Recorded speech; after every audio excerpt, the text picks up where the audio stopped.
Un des types d'impact qu'on a tendance à oublier et que l'on réalise de plus en plus dans nos communautés, dans les régions, c'est les impacts qui se produisent ailleurs, à l'extérieur du Québec, et qui viennent indirectement de plus en plus influencer les impacts sur les différentes régions.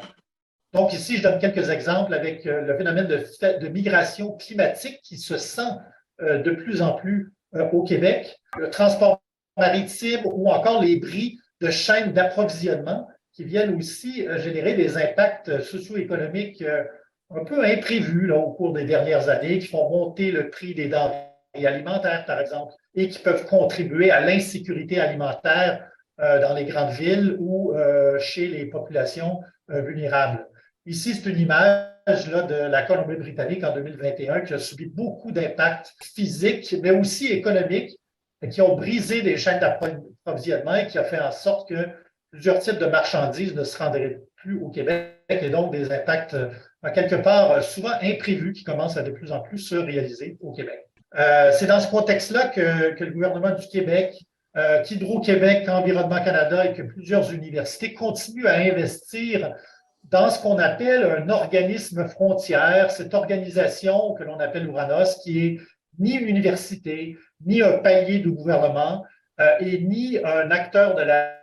la société civile, mais qui vise à faire travailler ces différents partenaires ensemble pour trouver des solutions autour de l'adaptation au changement climatique. Alors, au fil des ans, au fil des projets réussis et de la reconnaissance que l'adaptation au changement climatique ne disparaîtrait pas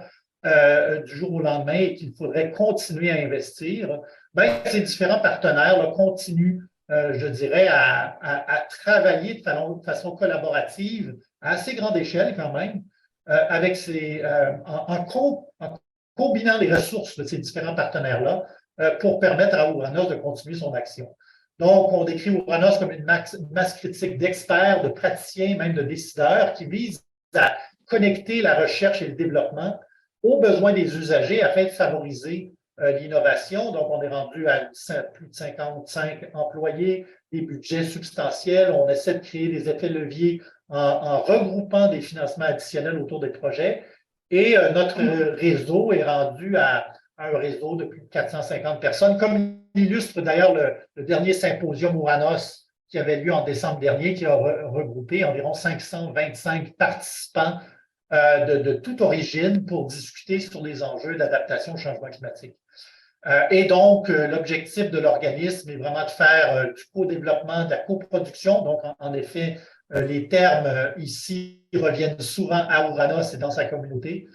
Donc, co-développement, coproduction de programmes de projets de recherche en recherche appliquée, multidisciplinaire, orientée sur l'adaptation au changement climatique. Et on aime bien utiliser là, cette chaîne d'innovation qui part de la science du climat et qui se dirige jusqu'à la science de l'analyse des options d'adaptation qui peuvent impliquer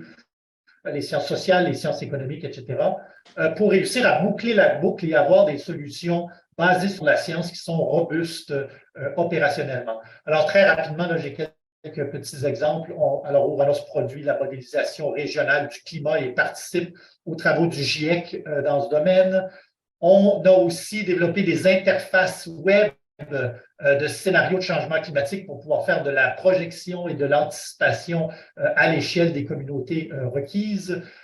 des cartographies d'îlots de chaleur pour mieux comprendre les risques physiques liés aux îlots de chaleur combinés au réchauffement du climat, et des projets d'analyse d'adaptation. Ici, on voit une image d'un trait de côte